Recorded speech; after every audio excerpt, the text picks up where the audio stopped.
गुरु में निष्ठा, मार्ग में निष्ठा और साधन में निष्ठा।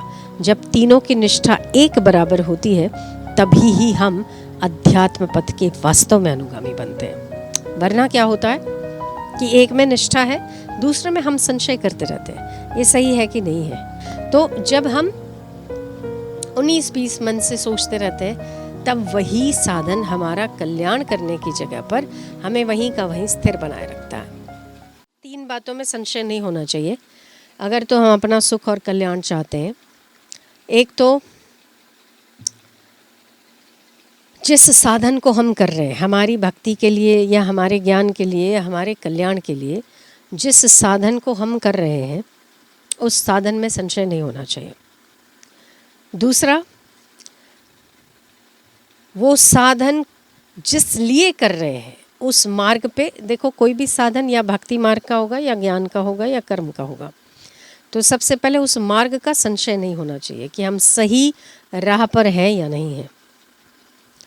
उस पर संशय रहित होकर चलना चाहिए तो सिद्धि मिलती है। साधन करने पर भी मैं ये सही कर रहा हूँ कि नहीं कर रहा हूँ इसका संशय नहीं करना चाहिए, उसे दृढ़ता के साथ करना चाहिए, तो उसमें लाभ प्राप्त होता है।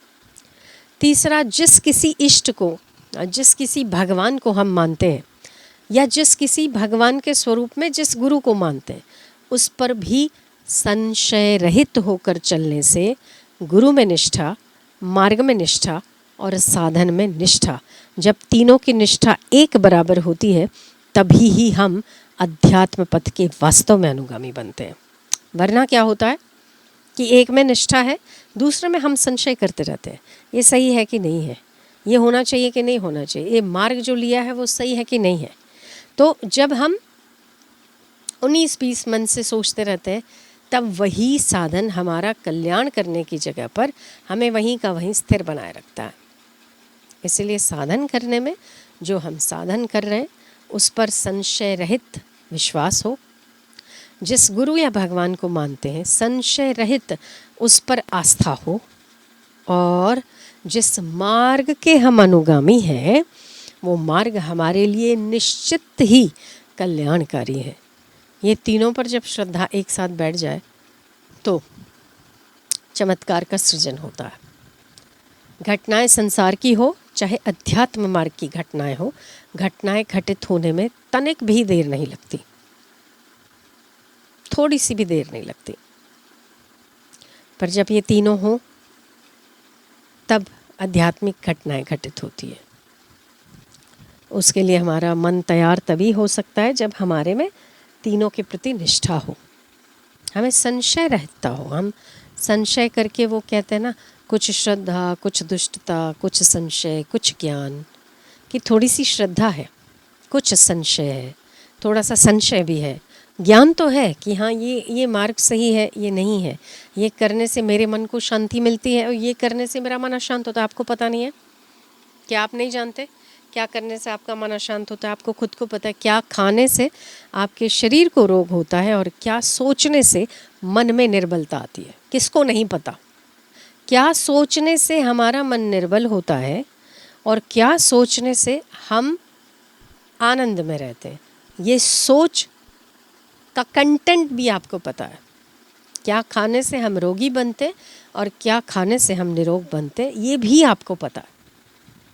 फिर ज्ञान तो है, ज्ञान तो है, पर उस ज्ञान का इम्प्लीमेंट करने का हौसला नहीं है।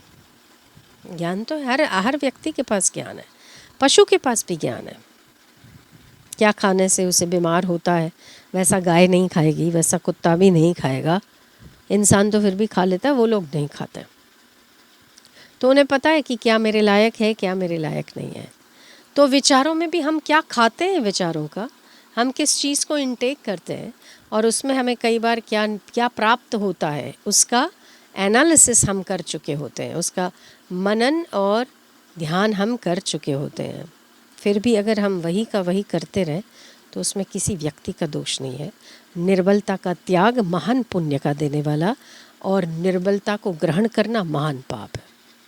वो चाहे विचार निर्बल कर रहे हो, कोई व्यक्ति निर्बल कर रहा हो, आसपास का माहौल निर्बल कर रहा हो, तो उन तमाम निर्बलताओं से ऊपर उठने का एक ही रास्ता है, अपने आप को इतना सबल बनाओ कि किसी की भी निर्बलता के शब्द या घटनाएं आप पर असर ना कर सके। आपको पता होगा ना, अभी कोरोना चला था, तो कोरोना में कई लोग कोरोना के पेशेंट्स की सेवा कर रहे थे, है ना। इतना नज़दीक से बातचीत करना, उनके संपर्क में आना, उनके कांटेक्ट में आना, पर उन लोगों को कोरोना नहीं हुआ। पर जो केवल जहाँ से हवाएं भी गुजर गई ना, ऐसे तमाम लोगों को कोरोना हो गया, है ना। बात मानते हो ना इस बात को? जो लोग कांटेक्ट में आए उन लोगों को कोरोना नहीं हुआ। क्यों? क्योंकि कोरोना वायरस के सामने उनकी इम्यूनिटी इतनी पावरफुल थी कि उन्होंने उसको मात दे दी, या ये कहो कि उन पर वायरस की असर नहीं हुई। क्यों? इम्यूनिटी मजबूत थी ना। तो जिसका इम्यून सिस्टम बहुत अच्छा होता है उसे बाहर के वायरस असर नहीं करते। इस बात में सहमत हो आप लोग? यही की यही बात हमारे भीतर के लिए भी लागू होती है कि हमारा इम्यून सिस्टम, मन का इम्यून सिस्टम इतना पावरफुल हो तो घटनाओं के वायरस या शब्दों के वायरस भी हम पर असर नहीं करते, जितना हमारा इम्यून सिस्टम मजबूत हो।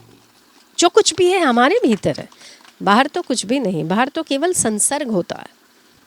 इम्यूनिटी खराब है, इम्यूनिटी डाउन है, तो केवल उस संसर्ग से, उस संपर्क से आपको अटैक आ जाता है, आपको वायरस अटैक कर जाते हैं। आपका अगर इम्यून सिस्टम अच्छा है तो आप उनके बीच में बैठ जाइए, कुछ भी नहीं होना आपको, कुछ भी नहीं। पर अगर इम्यून सिस्टम डाउन है तो आपको संभालना चाहिए। क्यों? जो कुछ भी वीकनेस है वो हमारे अंदर है ना। तो घटनाएं घटनाओं की जगह पर घटती है और उसे घटना ही चाहिए, उसे आप रोक नहीं सकते, पर अपने इम्यून सिस्टम को तो सही कर सकते हो। इसीलिए अपने आप को इतना मजबूत बनाओ कि निर्बलता के किसी भी शब्द, डिप्रेशन, स्ट्रेस आने वाली कोई भी स्थिति आप पर अटैक ना कर सके। बहुत अच्छा, बहुत अच्छा। जब बहुत अच्छा है तब तो बहुत अच्छे में तो आवश्यकता ही नहीं किसी चीज़ की। बहुत अच्छे में इंसान उत्साह में रहता है। जब बहुत अच्छा नहीं है, बहुत बुरा है या बहुत वर्स्ट है, उसमें भी क्या हम अपनी खुशी को बरकरार बनाए रख सकते हैं? तो हमारा इम्यून सिस्टम बहुत अच्छा है। क्योंकि घटनाएं कभी एक जैसी किसी के साथ नहीं रह सकती। जो पहले था वो आज शायद ना हो आपके साथ, जो आज है वो कल शायद ना हो। पर अगर हमारे विचार बहुत सही है, हमारे सोचने का ढंग बहुत सही है, तो हमें कितने भी लोग चाहे हमें परास्त नहीं कर सकते। घटनाओं की कितना भी फोर्स आ जाए हमें हिला नहीं सकता, इम्यूनिटी मजबूत हो तो यहाँ भी हमारे मन का विवेक मजबूत है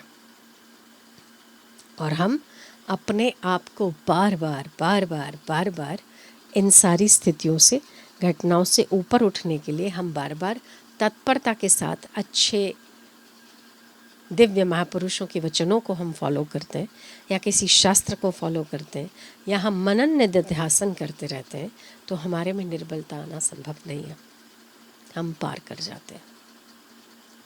इसलिए उच्च विचार हमेशा होने चाहिए। उच्च विचार से ही व्यक्ति महान बनता है और ऐसी सिचुएशन में अपने आप को संभाल के रख सकता है।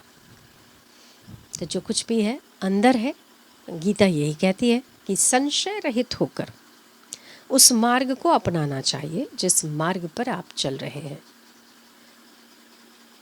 उन वचनों को अपनाना चाहिए जिन वचनों पर आप चल रहे हैं, वो चाहे शास्त्र के हो सकते हैं, गुरु के हो सकते हैं, भगवान के हो सकते हैं, और इष्ट या गुरु पर अखंड श्रद्धा होनी चाहिए।